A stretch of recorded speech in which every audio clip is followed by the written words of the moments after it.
तो जो बार बार कर्तव्य करने के साथ साथ, काम करने के साथ साथ अधिकार की बात करता है और अधिकारों का उपभोग भी करता है, वो व्यक्ति नैतिक तो है लेकिन महान नहीं है। महानता की बात अगर देखें तो सबसे महान रामायण में राम को माना गया, जिन्होंने सारी मर्यादाओं का पालन किया और कर्तव्यों का ही निर्वाह करते रहे। यहाँ तक कि पिता के जो कर्तव्य थे वो भी उन्होंने निभाए, माँ के कर्तव्य थे वो भी उन्होंने कहा अच्छा ठीक है, आप चूंकि हमारी माँ का कर्तव्य हम निभाएंगे, भाई वाला कर्तव्य वो भी हम निभाएंगे, गुरु का कर्तव्य है वो भी हम करेंगे, क्योंकि गुरु की जिम्मेदारी थी सारे शिष्यों को सुरक्षा देना, लेकिन गुरु समर्थ नहीं है और ताकत हमारे पास है, लाइए हमको दीजिए, हम करते हैं, आपका काम हम करेंगे। पिता ने वादा कर दिया था, उन्होंने जो है वचन दिया था, हम निभाएंगे, हमारी जिम्मेदारी क्योंकि हम पुत्र हैं। नहीं तो वो मना कर सकते थे, कैकेयी को मना कर सकते थे, ये आप दोनों के बीच का मसला, मैं क्या कर सकता हूँ, मैं जंगल में क्यों जाऊं, आपने वचन दिया, आपको सोच समझ के देना था, ये क्या तरीका हुआ। उनको राम को कोई वो बोलता भी नहीं और उनका अधिकार था कि वो पुत्र के रूप में संपत्ति लेते या बड़े पुत्र के रूप में वहां राज्याभिषेक कराते, लेकिन उन्होंने महानता का पैमाना बताया। पैरामीटर जो उन्होंने सेट किए वो कौन से थे, वो महानता के, ग्रेटनेस के थे। गांधी का था, गांधी वकील थे,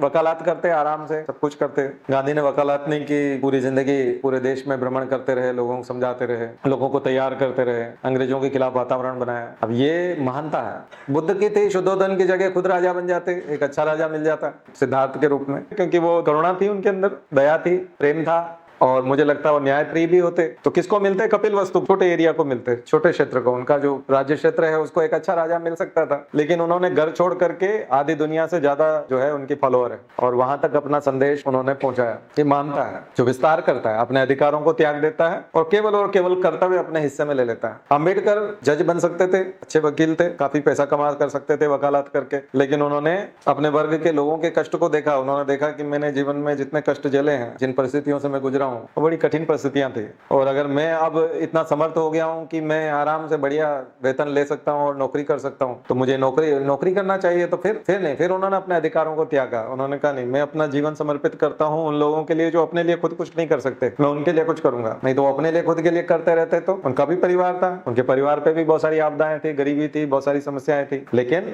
उन्होंने समाज के लिए, देश के लिए जीना सीखा। वे सारे के सारे ऐसे लोग हैं जिन्होंने जिंदगी में त्याग किया है, सब कुछ छोड़ा है, दूसरों के लिए छोड़ा। उन्होंने कहा हम ये काम जो सब लोग करते हैं वैसा नहीं करें, हमारे कर्तव्य कुछ बड़े कर्तव्य, सामान्य कर्तव्य नहीं है। तो उसमें जो लोग हैं वो उस पर तरह के लोग हैं। नेहरू आनंद भवन को छोड़ करके चले गए तीन मूर्ति भवन में, उसी को प्रधानमंत्री निवास बनाया उन्होंने, नहीं तो अच्छा खासा पैलेस था, उसमें रह सकते थे। सारे लोगों ने कष्ट कठिनाइयों वाले रास्तों को चुना, परेशानी वाले रास्तों को चुना।